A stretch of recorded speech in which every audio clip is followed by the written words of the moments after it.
All right, Kyle, the Canucks are on vacation, but does Oliver Ekman-Larsson need to take a permanent vacation from being a Vancouver Canuck? We're going to talk about that next. It's Beggsy and it's Bhawan, and you're listening to Locked On Canucks. You're Locked On Canucks, your daily podcast on the Vancouver Canucks. Part of the Locked On Podcast Network, your team every day.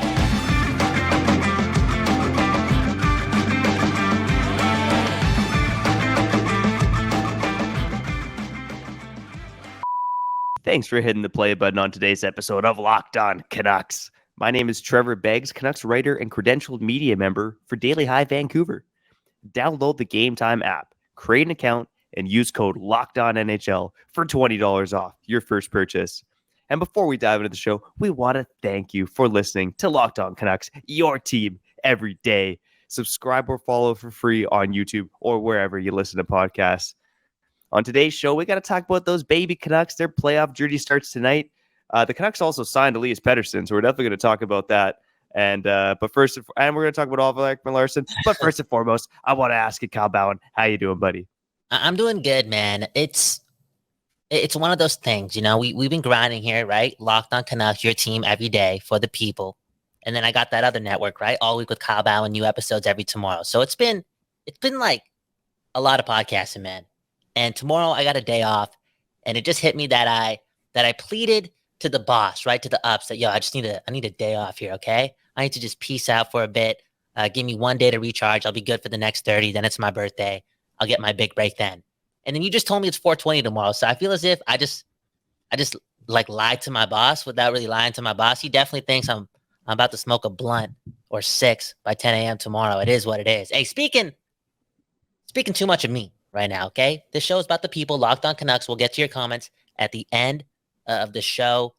You want to talk about OEL being bought out? I'm ready for it because I'm back and forth with it only because Alvin's rationale when he said he wouldn't be buying out players kind of alluded that they are kind of being a bit patient here a little because they feel as if the bigger picture is still 3 or 4 years down the road. At least they see that and they want to make sure that it's as smooth as possible. But at the same time, I feel as if y'all already traded for Hronek.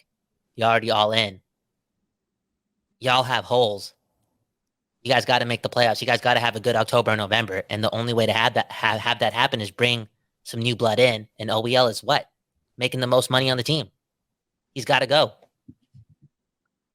Yeah, I mean, if you look at the Canucks cap situation heading into next season, it'll be JT Miller with $8 million and Quinn Hughes at $7.8 million. Those are the only two players making more money than Ekman-Larsson. And actually, I lied to you because Ekman-Larsson is making more money. It's just the Coyotes are covering part of his cap hit. So his cap hit with the Canucks is $7.26 million. But Kyle, you're right. He is the highest paid player on the Vancouver Canucks if you want to look at it that way, making $8.25 million per season, which is ludicrous to think about. Part of the reason we're bringing this up today is because Alvin earlier this week at the end of the season presser said that his intention is not to use buyouts. And we touched on this a bit on yesterday's episode with Harmon Dial. Make sure you go check that out on the Locked On Canucks network if you haven't already. And he basically said that he agreed with Alvin and that the Canucks shouldn't use buyouts because it's going to hamstring their future cap flexibility. But Kyle, I think you and I might be on the same page with this. This team is all in next year.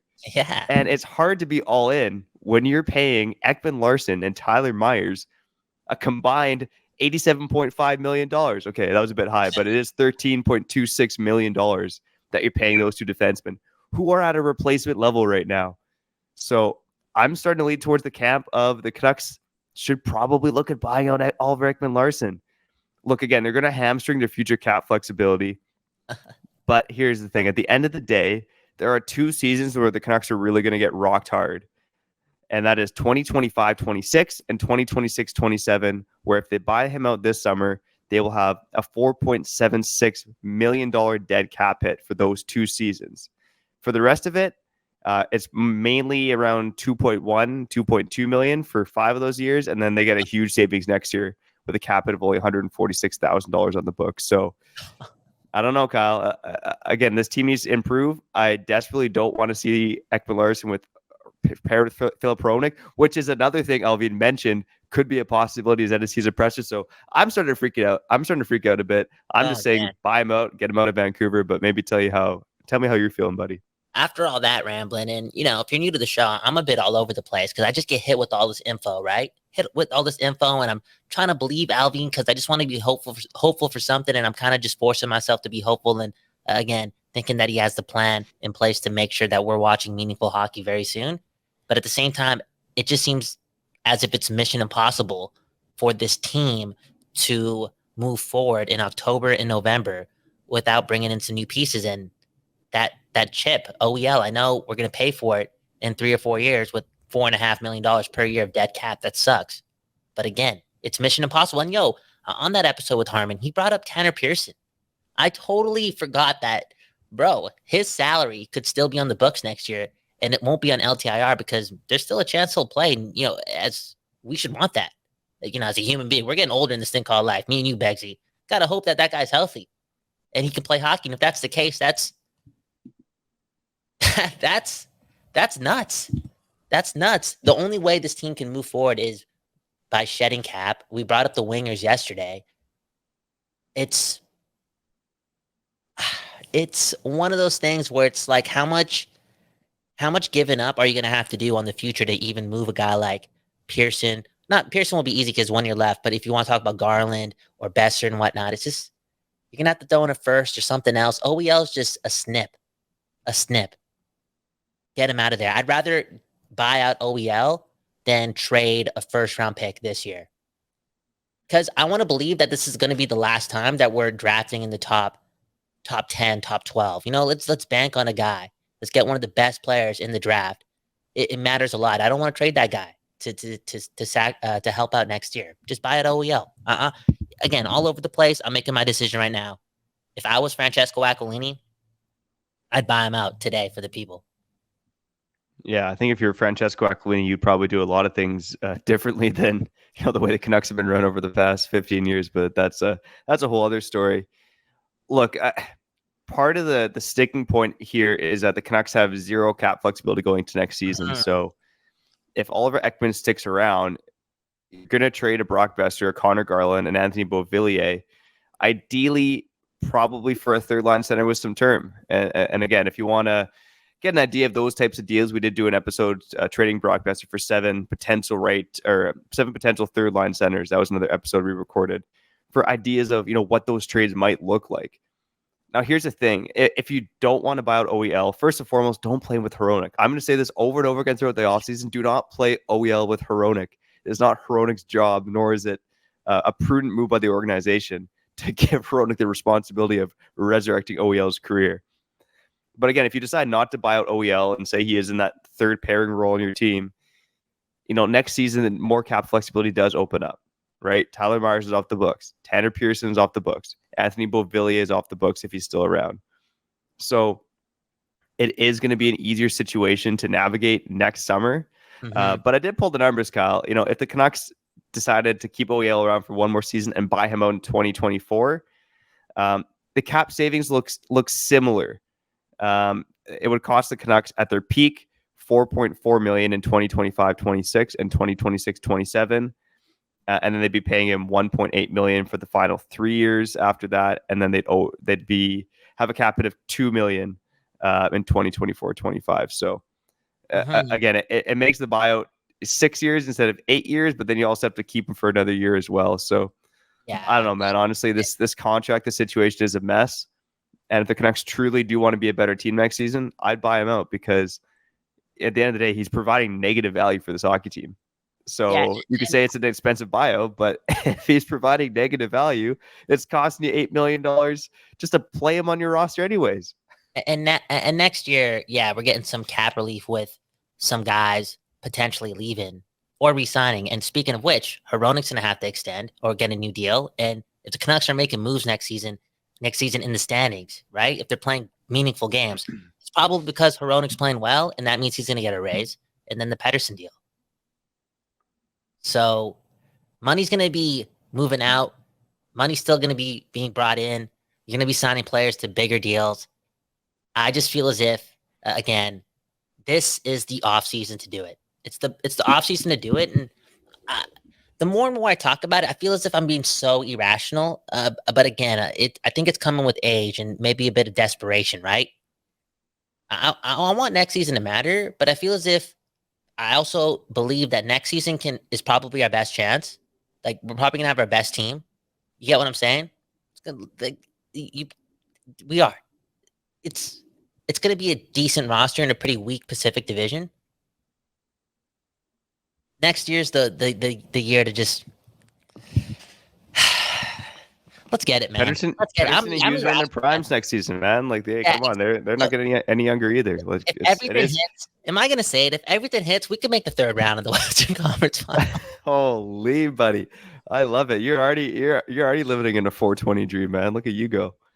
If we buy out OEL and bring in some pieces, maybe make a move here and there, we can do it, right? We could be as good as the Kings or something, right? Just have the pieces in place to, win a couple rounds. I don't know, 8 games in April and May. That's not that hard, right? We've only done it 3 times in 50 fucking.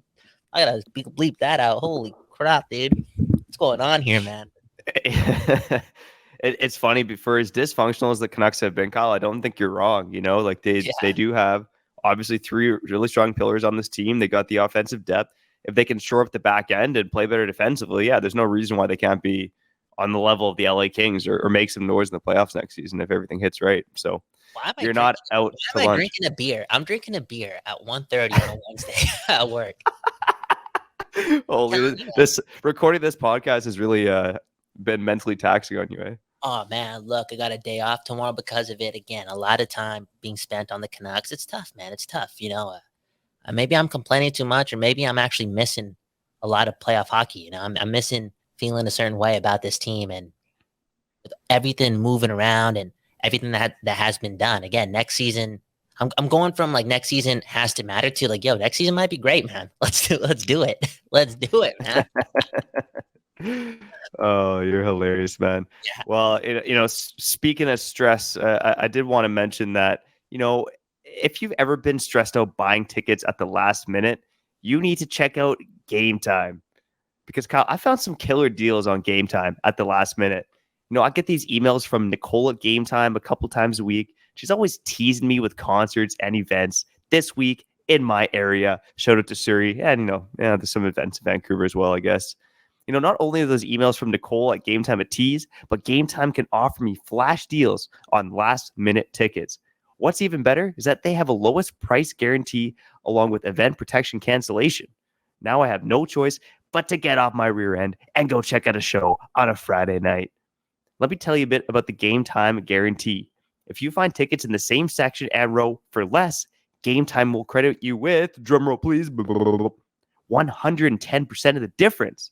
Holy. Snag the tickets without the stress with Gametime. Download the Gametime app, create an account, and use code LOCKEDONNHL for $20 off your first purchase. Terms apply. Again, create an account and redeem code LOCKEDONNHL for $20 off. Download Gametime today. Last minute tickets, lowest price, guaranteed. You're back on Locked On Canucks. Trevor, Beggs, Kyle, Bhawan. Beggsy, I'm not going to lie. The last 5 minutes of recording there, it made me feel a way. Not just emotional, but I felt a little real again. And it's been a while. I've been just working a lot and, glued onto the work. And it's all fun and games. And I'm doing what I want to do. But at the same time, again, I'm just lost in it. And I've kind of lost myself. But, ranting about the Canucks or just feeling a way about the Canucks has made me feel more like myself. So I'm grateful for that. That's what emotions can do. That's what feelings can do. And that's what this friendship can do too, man. For real. Been seeing your face every day for a very long time. And there's something about you that brings out the best and the worst in me. It's just the truth. I'm drinking beer on a Wednesday at 1:30. Just think about that.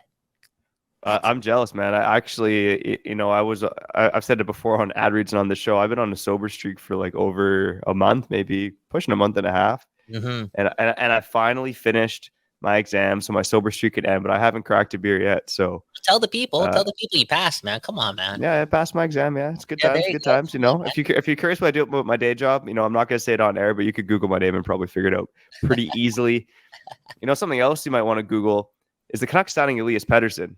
Mm-hmm. Big news. Huge news, some might say. Mhm. Although it's worth noting that we're talking about Elias Pettersson 2.0 here, the defenseman that was drafted in the third round of last year's draft. I don't know if you watched much of Elias Pettersson at the World Juniors, Kyle, but I really liked his game overall. I haven't watched a lot of his SHL tape, but obviously he's had some rave reviews. And, for him to sign just 1 year, not even 12 months after he got drafted to an NHL contract is a big step for him, man. And, maybe it's all the more reason why we need to buy out OEL, because maybe we got EP 2.0, coming up the pipe pretty soon here. So, Oh man. yeah, I'm curious to see him at least with the Abbotsford Canucks next season. But, in general, this is considered a win for the organization right now, considering where he was drafted. Oh, 100%, man. It's a win, and it's still also a wait and see too, right? That's true. That's what it is also. Now, I was talking to a homie today, a big time Canuck fan. We talk about him a lot, man. We talk about him a lot on the program. I'm gonna keep saying it. The guy went to the Wild game, Game 7. He went to Game 7 of the Stanley Cup Final. He went to the Steve Moore game. This guy's been around, and he called me this morning. And I don't know what's going on with this guy, but he's super sad about the Canucks recently, like going down the rabbit hole. And he was talking about how the Canucks in 2011 really didn't have any prominent first round picks on their team post 2001 other than Ryan Kessler. Now, how does this relate to what we're talking about right now? Bro, this team's got a nail on, I would say, 80% of their next and previous, hopefully in the last three drafts and this one coming up. I feel as if 50% of their picks got a hit, man. They got a hit. For a team that historically in the last 20 years hasn't had the draft being the best part of their organizational skill set, it's got to change. And we're going to have to see a lot of that dividends right now. Because again, October and November in 2023 matter. And the next year's going to matter after that. I'm done with it. If we don't want to turn it to the New York Jets, guys like Pettersson, this new guy, 2.0, has to pan out. Yeah, I mean, again, for not to rehash the Jim Benning era, but for a guy who was brought in to be, a scouted guru, drafter Jim, whatever. I mean, it was a pretty underwhelming experience with Jim Benning at the helm in terms of drafting. So, yeah, the Canucks do have to hit on more of these mid to late round picks. I mean, great example is the Tampa Bay Lightning last night against the Toronto Maple Leafs. They got a guy called Nick Perbix, who was drafted 169th overall in 2017, who was playing with Victor Hedman. Shout out to Nick Perbix, man. This guy outplayed Callan Foote, Adam Foote's son, and led to Cal Foote getting traded to the Nashville Predators earlier this year, because those were guys who were drafted in the same. Sorry about that. Technical difficulties. We got Trevor Beggs back, and maybe it was the hockey gods looking after you, because you were about to go after Adam's Foote's son when it's like, dude, you just got a media pass, bro. This guy's gonna thug you out, bro. Yeah, that was a secondary point to my main point. But my main point was that, the Lightning drafted this guy, Nick Perbix, 169th overall in 2017. And he's now playing meaningful minutes with the Tampa Bay Lightning. He outplayed Cal Foote, who was drafted in the same draft, 14th overall. And the point I was making was, the lesson here is you got to hit on those first round picks, but you really need to hit on those mid to late round picks and find guys who are going to make a difference at the NHL level. I'm not sure who said this recently, but someone made the point that over the past 10 years, if you look at mid to late round Canucks draft picks, Adam Gaudette's been the most successful one. And that's saying something, because Adam Gaudette, where is he right now? Doesn't matter, because he's not making a difference for any NHL team. Damn. This guy went in right there, man. This guy went in, man. And yeah, when I was saying my statement about, these picks have to hit a 50% rate, and I went all the way back 3 years. I think I was like I think I mentioned 3 years because I think I was going back to the Podkolzin era. Dude, that better work out. I was getting a little anxious there. It's got to work out, and especially if you want the next 2 years to matter. Like, even the work that Alvin did last year, this draft coming up, a big reason why I don't want them having to put sweeteners in to a trade when they have to get rid of cap is because, bro, this draft is apparently deep and the Canucks have a high pick. Like, let's not even go there. Let's stop doing that. Let's stop doing that. Let's try nailing on these picks. And a good way to do it is to have picks. And it's easier to do it when you have picks in the first 2 rounds. So yeah, pick guys and hit. Well, coming up in this next draft, I don't have it in front of me, but the Canucks have something like 3 third-rounders and another 3 fourth-rounders, something like that. Like, they don't have a second-round pick and they only have 1 first, but they have all these mid-round picks coming up in the next draft. So this is going to be pretty crucial for the Canucks. Like, they got to find some players with those picks because they're a failure. It can't just hit a home run on the first rounder and then bomb on everything else. That's not how you build a Stanley Cup contending team. Yeah. 2 quick points here before we get to comment corner. We did mention the Elias Pettersson contract that is PD 2.0. Because he is a teenager next season, reporting is that he will likely return to the SHL for 1 more year. So we probably won't see him in North America until 2024-25. And then finally, the Abbotsford Canucks they play their first home playoff game tonight against the Bakersfield Condors. That is the Edmonton Coilers farm team. And yeah, go Abbotsford, go. Archdeep Baines, you're going to light it up, buddy. Shout out Surrey. Shout out Archdeep. Let's go. Yeah, there you go, man. Shout out to Surrey. Score some AHL playoff goals. Put yourself on the map or continue to do so. And see you in September, man. Maybe the Canucks are doing well in October and November and December and January and February, March and April and May and maybe June because of Archdeep Baines, a.k.a. because of that Surrey blood, for real, okay? And Surrey, we lead with love. And maybe we're going to lead this team to actually, again, giving its people meaningful games. Let's cut to break right here. Again, you're listening to Locked On Canucks. You're back on Locked On Canucks. Trevor Beggs, Kyle Bhawan, your team every day. Vancouver, the people, whoever is watching this, 420 is tomorrow, which, I don't know, like I've never actually celebrated it, but maybe you do. And if you do, that's cool. We'll give you a special episode for that occasion as well. Because we love you. We love you so much that we do save the best for last. Let's get to it. Comment corner. The first one from TSM 18, my fellow Punjabi brother, Harman Dial, the GOAT. Fire episode as usual, boys. Shout out to Surrey, man. I know Harman's not from Surrey, but me and you grew up in Surrey. We grew up around a lot of Punjabi people, and it's all love. It's all love, yo. We're a little bit. I like how your instinct is to shout out Surrey, even though Harman's not from Surrey. But hey, 2/3 of the show was, man, so it's all good. Dude, bro, I used to walk by, and I guess I barely walk by older Punjabi men now. Like the grandfathers of the world, of the culture, and I used to say hello to them in their native language all the time. It was something that I learned at like 5 or 6 years old, and I'm not even speaking the language. I'm a Hindu person. I'm a Hindu guy, but I'm out here saying, Sat Sri Akal. Do you know how to say it? Can you say it? Sat Sri Akal. Yeah. There you go, man. For the people, man. We're trying out here.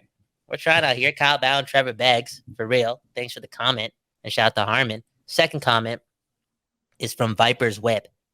Well, I took a break to watch Seattle win game 1. They had a bad save percentage and made the playoffs. The Canucks just suck. Like, okay.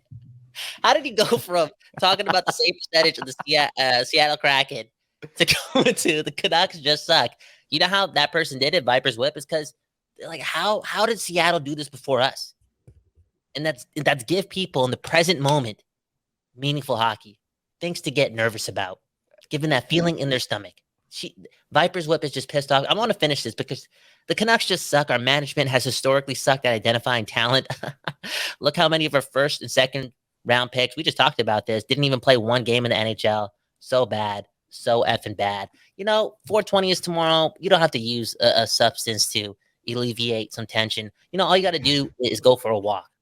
Go for a walk. Listen to some music, some jazz. I got some good jazz, for real. I'll put 2 songs right here. Okay, if you're watching this on YouTube, boom, bam. Listen to that stuff. Go for a walk, and thank me later. Yeah, it's funny. I thought he was going to go on about how, the Seattle Kraken made the playoffs, and they're mediocre. Like, why can't the Canucks do the same? But he just used it as an excuse to trash the Canucks, which was funny. I think the impressive thing about Seattle is they made the playoffs in spite of their goaltending, and I know they got some timely wins and some timely saves from Martin Jones and whoever, but they really did it on the back of their offense and their defense. I mean, again, they got a pretty good complete team over there, and goaltending is the one thing letting them down. Ironically, Philip Grubauer was fantastic in game 1 last night, so figure that one out. Maybe goaltending is just voodoo at the end of the day. A lot of luck, and the Canucks, maybe they don't deserve to be lucky, but maybe, and I feel as if we're at the end of this as well. So why does Seattle? No, because again, we had a riot in 2011. That stuff. Oh, get out of here, No, the man. karma- No. karma's gonna hit, dude. I want none of that. Those weren't real fans. No, the karma's gonna hit for a while, and you know what? ESPN is coming out with a documentary, and I feel as if that's it. Since they're coming out with the documentary, next year's the last year we're gonna suffer from this curse, and I'm gonna put that out there. You know, that the city is fully apologized for our actions, and let's not group these people, okay? Let's just be accountable, Trevor. They're not Canucks. Relax, buddy. Relax. You're telling me 4% of the mess wasn't caused by an actual person who knew when Henrik and Daniel got drafted, right? They knew all the details of the trade. Come on. There's probably some people out there that need information. No, I don't think so. I refuse to whatever, believe it. man. Conversation for another day. It's the off season. Maybe we'll get like 3 people who broke stuff that. If you're a true Canucks fan and you were out there riding and breaking stuff, leave us a comment because I'd like someone to prove me wrong. Okay. Let's end off the show. All right. Well, on tomorrow's episode, it is 420, so we're gonna go over some of the greatest 420 moments in Canucks history. Hope you join us for that. In the meantime, shout out to the everydayers, and if this is your first time listening to Locked On Canucks, welcome, and we love you. For now, this is Trevor Beggs. That's Kyle Bhawan. You're listening to Locked On Canucks, your team every day. Peace. You're Locked On Canucks, your daily podcast on the Vancouver Canucks. Part of the Locked On Podcast Network, your team every day.